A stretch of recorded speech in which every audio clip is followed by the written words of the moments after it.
Party विरोधी काम करता है सो आपके खून में और मेरे खून में फर्क है, ये चिराग पासवान ने कहा। और उस समय जिस समय ये बात बोला उस समय उसकी माँ बैठी हुई थी। आज के बाद से यदि ये बात सही तुम बोल रहे हो, आज के बाद से ना तुम मेरा भतीजा हो ना मैं तुम्हारा चाचा हो। खबरदार आज जो तुम चाचा शब्द का प्रयोग नहीं करें।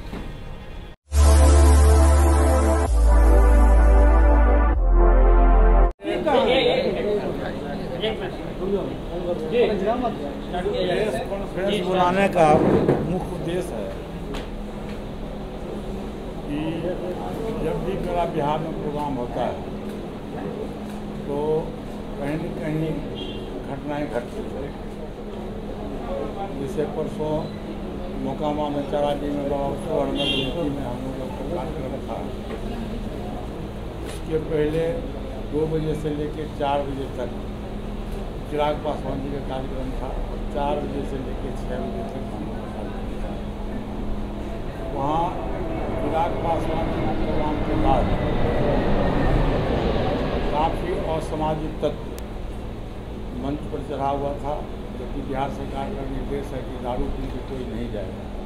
लेकिन वहाँ जितना भी नौजवान था बाहर से जो आया हुआ था, नक्सलाइट लोग, गया से आया हुआ था, मसौड़ी से आया हुआ था, हमारा जात के सभी लोग, सभी नौजवान दारू पी करते और उन लोगों ने हंगामा और काला झंडा देखा।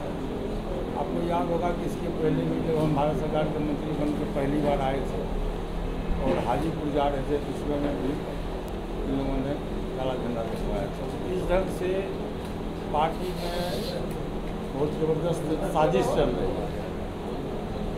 और पार्टी क्यों टूटी, इसके पीछे चिराग पासवान जी बार बार कहता है कि चाचा जी ने मेरे साथ में मेरे पीठ पर छुरा पड़ा। मैं कहना चाहता हूँ ये नौबत क्यों आई।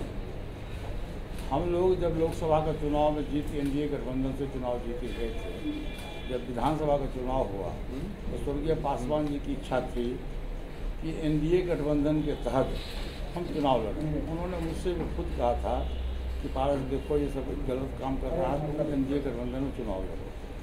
पूरे पार्टी की राय थी एनडीए गठबंधन में चुनाव लड़ना चाहिए। लेकिन एक बाहर का एक आया, बनारस का एक लड़का आया, उसने कहीं सपना दिखलाया चिराग पासवान को कि आप अकेले लड़ोगे तब बिहार का मुख्यमंत्री बन जाएगा। और उस पॉइंट पर चिराग पासवान निर्जीत रहा और अकेले पार्टी के इच्छा के विरुद्ध उसने अकेले चुनाव लड़ने का फैसला किया। और चुनाव का रिजल्ट जो हुआ वो आप सब लोगों के बीच में है। पासवान जी की जब मृत्यु हो गई तो पूरे देश में कहीं भी चिराग पासवान के द्वारा श्रद्धांजलि सभा का आयोजन नहीं किया गया। दलित सेना के राष्ट्रीय अध्यक्ष की हैसियत से मैं इसी कोठी में 16 अक्टूबर को मैं दलित सेना की तरफ से, हमारे प्रदेश अध्यक्ष विकास प्रसाद विनू जी बैठे हुए हैं, दलित सेना की तरफ से हम लोगों ने श्रद्धांजलि सभा आयोजन किया और श्रद्धांजलि सभा हुआ। आप ये बताइए कि जो बिहार के मुख्यमंत्री नीतीश कुमार जी हैं वो अच्छे प्रशासक हैं, सुशासन बाबू हैं या कुशासन बाबू, मैंने कहा अच्छे प्रशासक हैं। और जब मैं उनके सरकार में मंत्री था तो उनका काम करने का तौर तरीका जो था बिहार के विकास की बातें करते थे हम लोगों से। वो अच्छे प्रशासक हैं और बिहार के जब से उन्होंने सत्ता संभाली है तब से बिहार का विकास हुआ है। इतनी बात की जानकारी देने के बाद चिराग पासवान वहाँ से आग बबूला हो गया और मैं वहाँ गया चिराग पासवान जी के यहाँ। तो उन्होंने कहा कि आप पार्टी विरोधी काम करते हैं, आपने नीतीश कुमार के पक्ष में क्यों बयान दिया। मैंने कहा कि सही बात है, मैं बयान दूंगा। तो मैं नीतीश कुमार को जेल भेजना चाहता हूँ और आप नीतीश कुमार की बड़ाई कर रहे हैं, इसलिए पार्टी विरोधी काम आपने किया है, मैं आपको पार्टी से 6 वर्ष के लिए निष्कासित करूँगा। मैंने कहा कि भाई तुम हमको क्या निष्कासित करोगे, मैं तो खुद चुनाव लड़ना नहीं चाहता था, आपको तो मैं लोकसभा की सदस्यता से इस्तीफा कर देता। तो नहीं, आप पार्टी विरोधी काम करते हैं सो आपके खून में और मेरे खून में फर्क है, ये चिराग पासवान ने कहा। और उस समय जिस समय ये बात बोला उसमें उसकी माँ बैठी हुई थी वहाँ, प्रिंस राज सांसद बैठे हुए थे और मेरा बेटा यशराज बैठा हुआ था। सबों के बीच में उसने कहा कि हमारे खून में और आपके खून में फ़र्क है। मैंने उससे कहा कि जो ये क्या चिराग जी तुम बोल रहे हो? कहा हाँ मैं बोल रहा हूँ। मैंने कहा कि आज के बाद से यदि ये बात सही तुम बोल रहे हो तो आज के बाद से ना तुम मेरा भतीजा हो और न मैं तुम्हारा चाचा हूँ। खबरदार आज के बाद से तुम चाचा शब्द का प्रयोग नहीं करें। उस दिन से मतभेद हुआ, पार्टी टूटी, पासवान जी स्वर्ग चले गए यहाँ उनके निधन के बाद। ये 16 अक्टूबर की घटना है। फिर 20 अक्टूबर को श्राद्ध कार्यक्रम हुआ। उसके बाद काफ़ी आपस में मतभेद हुआ। मतभेद होने के बाद पार्टी के पूरे लोग, जैसे 6 सांसद हम लोग हैं, 6 सांसद में 5 सांसद एक तरफ हम लोग। आरोप है कि चिराग पासवान इस घटना में शामिल है उनके। निश्चित रूप से मेरा डायरेक्ट आरोप है, इसलिए कि जिसमें घटना घटी है वहाँ उसके पार्टी के लोग वहाँ मंच पर अमर आज़ाद मौजूद था, संजय रविदास मौजूद था जो गया का रहने वाला है, और उसका दोनों सिक्योरिटी वहाँ मौजूद था, और सुराम पासवान वहाँ मौजूद था। तो आ गया, वीडियो थी, क्लिप में आ गया, सब लोग वहाँ मौजूद था।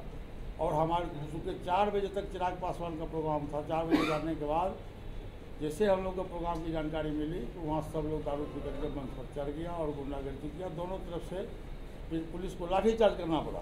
बिहार में दारू सर क्या कार्यक्रम खूब मिलता है दारू, क्या कहता है दारू नहीं मिलता? बिहार में तो शराबबंदी है।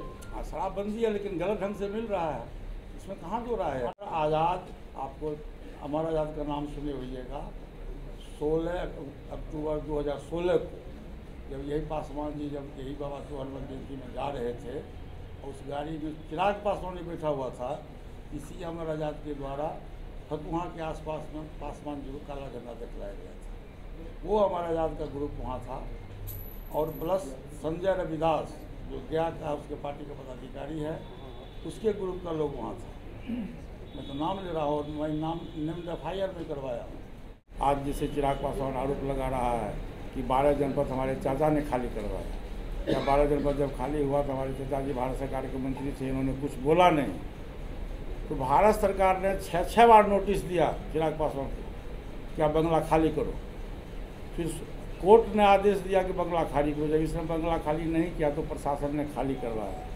हम एक बात आपसे पूछते हैं कि बंगला में उतना कीमती सामान था, सब सामान रात में ढो के ले गया चिराग पासवान, और बड़े साहब का टूटा फूटा वो फोटो जा करके रोड पर रख करके पॉलिटिकल माइलेज लेने के लिए उसने फ़ोटो खिंचवाया। चिराग पासवान का फ़ोटो क्यों नहीं था रोड पर? उसका उतना जो कीमती जूता है, सूट है, कोट है, वो क्यों नहीं रोड पर था?